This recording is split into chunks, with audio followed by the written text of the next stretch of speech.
Hey guys, welcome back to my channel and this is part 2 of chapter number 2 that is principles of management. कल हम लोगों ने already 4 principles देख लिए थे. This is the 5th one. ठीक है, हम लोग कोशिश करेंगे कि इस वीडियो में सारे प्रिंसिपल खत्म हो जाएं. ठीक है, बट हमें ये देखना है कि आपको कैसे समझ में आए. That is the main priority. ठीक है, अब एक चीज़ समझो कि अब जो है जो हमने 4 पढ़ लिया, आप मुझे कमेंट में बताओगे कल क्या कौन कौन सा हमने प्रिंसिपल देख लिया. Now let's move towards 5th plan that is unity of direction. ठीक है, according to this principle 1 unit means 1 plan. देखो ये सब लाइन याद रखना.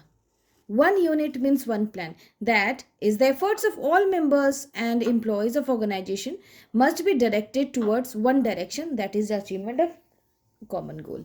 ठीक है, सिंपल है. फॉर एग्जाम्पल एक कंपनी जो है वो कॉस्मेटिक्स भी बना रही है, मेडिसिन भी बना रही है और गारमेंट्स भी बना रही है.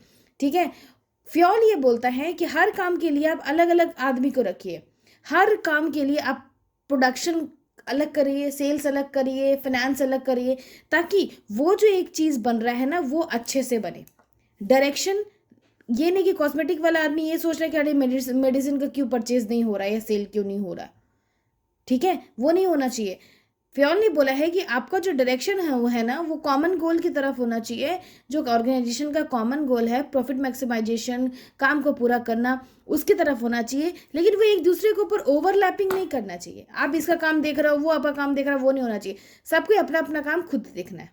ओके, ना लेट्स सी. देखिए ये बहुत बड़ा नाम है पर इसका दर्शन छोटे हैं, वही चीज़ है. So subordination of individual interest to general interest. Simple से एक चीज़ बोला है बेटा, जब आप ऑर्गेनाइजेशन में घुसते हो तो आपको दिमाग में ये लेके घुसना है कि हमको ऑर्गेनाइजेशन के लिए काम करना है. ठीक है, ना कि हमको खुद के लिए काम करना है.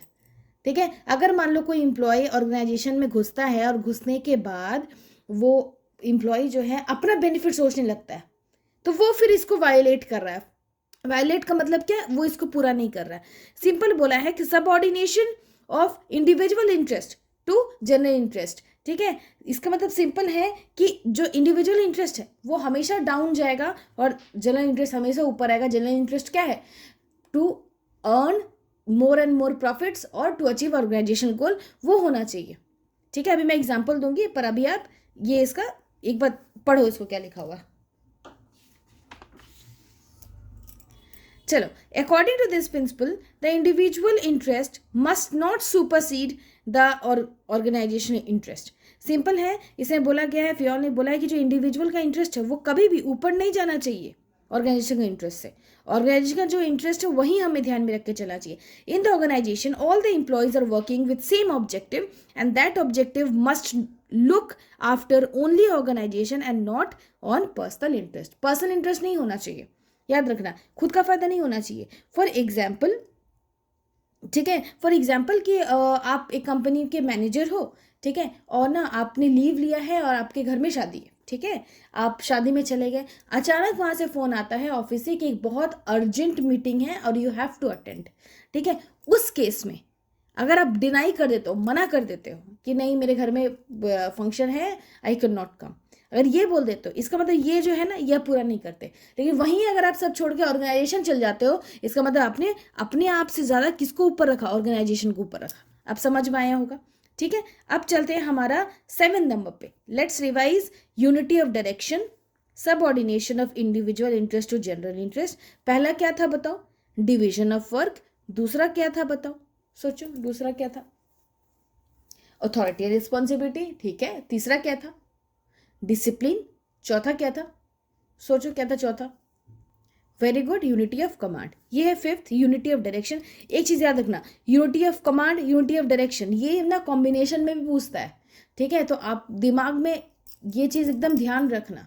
ठीक है, यूनिटी ऑफ कमांड में क्या है कि एक सबऑर्डिनेट एक ही से क्या लेगा, एक ही से ऑर्डर लेगा, ये चीज़ याद रखना. ठीक है, और ये जो यूनिटी ऑफ डायरेक्शन है ये बोलता है कि एक यूनिट एक ही प्लान पे काम करेगा, ये नहीं कि एक यूनिट सब पे काम करेगा. ठीक है, अब चलते हैं हम लोग अपना 7th वाले पे, that is remuneration of person. ठीक है, रेमुनरेशन का मतलब बताओ. अगर आप क्लास 12 में आके रेमुनरेशन का मतलब नहीं जानते तो फिर आप कॉमर्स छोड़ ही दो. ठीक है, सिंपल है, रेमुनरेशन का मतलब होता है जो सैलरी, वेजेस जो भी कंपनी देती है. ठीक है, वो. ठीक है, रेमुनरेशन ऑफ पर्सन. सिंपल है, इसमें कुछ नहीं बेटा, ये पूरा इजी है ये page. According to this principle employees in the organisation must be paid fairly or adequately to give them maximum satisfaction. Wages and salaries must be at least a reasonable standard of living. Simple सा चीज़ है, आप जो position पे काम करा रहे हो उसी पोजीशन के हिसाब से पैसा दो, ठीक है। अगर मान लो 2 लोग एडमिट हुए, ए और बी, ओके, 2 लोग एडमिट हुए, मतलब ऑर्गेनाइजेशन में काम मिला, ठीक है, दोनों का सेम क्वालिफिकेशन है, दोनों बीटेक है, ठीक है। आप एक पर्सन को दे रहे हो 50,000 और दूसरे को दे रहे हो 1 लाख, ओके, और सब चीज़ सेम है, दोनों ही, आप दोनों के पास ही 2 years ऑफ एक्सपीरियंस है, तो ऑब्वियसली ना, जो 1 लाख जिसको मिला वो तो भाई बल्ले बल्ले है, लेकिन जो 50 लाख है वो तो सोचेगा कि we both are in same position, ठीक है, सब कुछ है, तो उसको 50 और मुझे 1 क्यों मिल रहा है। इससे क्या, जो 50 वाला जो है ना, हो सकता है ज्वाइन कर ले, ठीक है, लेकिन वो हमेशा बहुत डाउन पे, डीप डाउन पे रहेगा, क्यों, ये सोच के कि मेरे साथ फेयर नहीं हुआ, ठीक है। सो सिंपल बोलता है, आप जिस तरह से काम करवा रहे हैं उसी हिसाब से आप पैसा दीजिए, ताकि वो जो आदमी है वो अपने स्टैंडर्ड को मेंटेन कर सके, ओके, ठीक है। अब चले 8 नंबर पे। ऑलरेडी जिसने मेरा ऑर्गेनाइजिंग का वीडियो देखा होगा, मुझे लगता है कि मुझे टॉपिक समझाने की जरूरत नहीं, क्योंकि ये एक पूरा टॉपिक ही उसमें था, ओके। सेंट्रलाइजेशन डिसेंट्रलाइजेशन बहुत इंपॉर्टेंट है, वेरी वेरी वेरी इंपॉर्टेंट, पूछता है एग्जाम में, या तो इसमें पूछेगा या तो वो चैप्टर में पूछेगा, पर पूछता है, ठीक है। सेंट्रलाइजेशन सिंपल है बेटा, पावर टॉप लेवल के पास, डिसेंट्रलाइजेशन पावर सभी लेवल के पास। तो फियोन ने बोलता है, फियोन ने ये कहा कि दोनों के बीच में बेटा बैलेंस बना के रखो। आप पूरा सेंट्रलाइजेशन करोगे तो कोई आदमी कुछ बोल ही नहीं पाएगा, क्यों, क्योंकि पावर ही नहीं है, ठीक है। डिसेंट्रलाइजेशन करोगे तो एक लो पोस्ट में जो है उसके पास ही पावर है, जो हाई पोस्ट में उसके पास ही पावर है, पावर का मिसयूज होगा।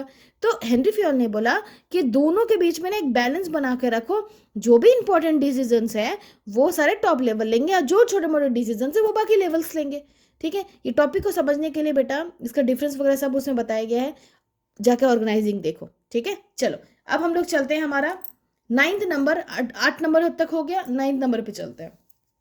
ये है इस चैप्टर का one of the important principal, ठीक है, एग्जाम में पूछता है, 99% चांसेस रहता है कि क्वेश्चन पूछता है, ठीक है। और अगर आप इसको शो नहीं करोगे विद एन एग्जाम्पल तो आपको मार्क्स वो नहीं देगा, ठीक है, क्योंकि जब क्वेश्चन रहता है स्केलर चेन का तो जो टीचर जो चेक कर रहे हैं ना वो एक्सपेक्ट करते हैं कि आप उसको with help of diagram solve करके बताओगे। सिंपल सा चीज़ है, बड़े मज़ेदार है, देखते हैं।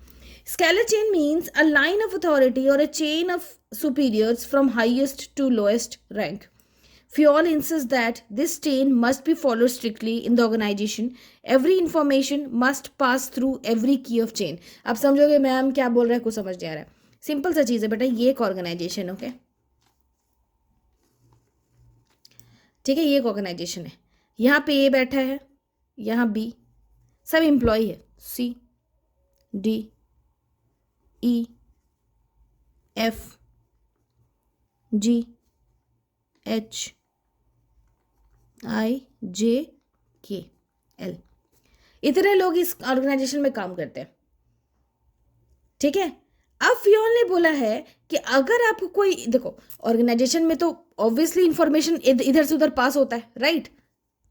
तो जब इंफॉर्मेशन पास होता है, मान लो सी को ना एच को कुछ बताना है, कोई इंफॉर्मेशन पास करना है, बी को के को कुछ इन्फॉर्मेशन पास करना है, या ए को एल को कुछ इन्फॉर्मेशन पास करना है, या ए को एफ को कुछ इन्फॉर्मेशन पास करना है, ठीक है। तो फियोल जो है उन्होंने क्या बोला कि आप छलांग मार के दूसरों को इन्फॉर्मेशन नहीं दे सकते। अगर ए को कुछ बताना है जे को, तो सबसे पहले दैट मैनेजर या दैट सुपीरियर सबऑर्डिनेट जो बैठा हुआ है यहाँ पे, ठीक है, वो चेन फॉलो करेगा, वो अपना बात बी को बताएगा, बी सी को बताएगा। मान लो ए से जे में जाना है, ठीक है, ए को जे से बात करना है, सो ए अपने इंफॉर्मेशन जो भी है इसको बताएगा, फिर ये इसको, ये ऐसे करके फिर जाके इंफॉर्मेशन किसके पास पहुंचेगा, जे के पास, राइट। समझ आया, उसी को बोलते हैं स्केलर चेन, ठीक है, एक चेन है, ठीक है। दैट कि जो फियोल ने बोला है कि the chain must be follow strictly in the organisation. अगर इंफॉर्मेशन पास करना है तो आपको ये चेन फॉलो करना पड़ेगा। लेकिन अब तुम सोच रहे होगे कि मैम ये तो बड़ा गड़बड़ है। कैसे गड़बड़ है कि अगर मान लो तुम 10 फ्रेंड खड़े हो, देखना पीछे वाला जो मान लो कुछ एक्शन किया हाथ से, राइट, वो आगे वाला जाते जाते तो बदल जाता है वो एक्शन, या मान लो पीछे ने कुछ बोला, ठीक है, बोला आगे पास करो, आगे पास करते करते तो वर्ड से चेंज हो जाता है, राइट, ये तो आप लोग ने गेम खेला ही होगा, ठीक है, एक बैरियर क्रिएट हो जाता है।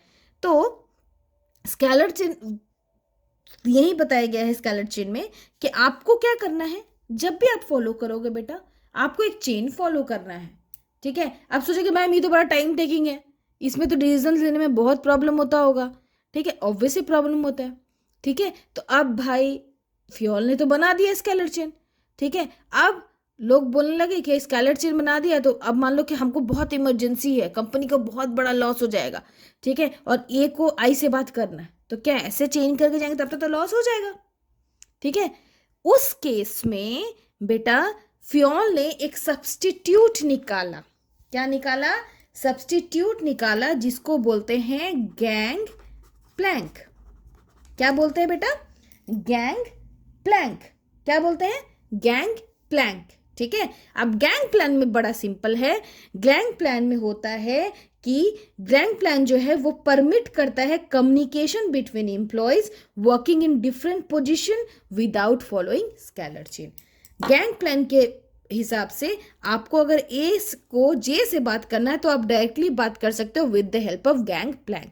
ये एग्जाम में पूछता है, ठीक है, कि स्केलर चेन जो होता है, ठीक है, उसको उस रूल को कौन सा एक थ्योरी है जो तोड़ता है, ठीक है। देखो स्केलर चेन तो बना दिया, लेकिन बहुत लोगों को प्रॉब्लम आने लगा, तो फिर फ्योल ने एक और कॉन्सेप्ट बनाया, ठीक है, जिस कॉन्सेप्ट का नाम है गैंग प्लैंक। सिंपल है, गैंग प्लान में बेटा क्या होता है, रुको मैं बताती हूँ।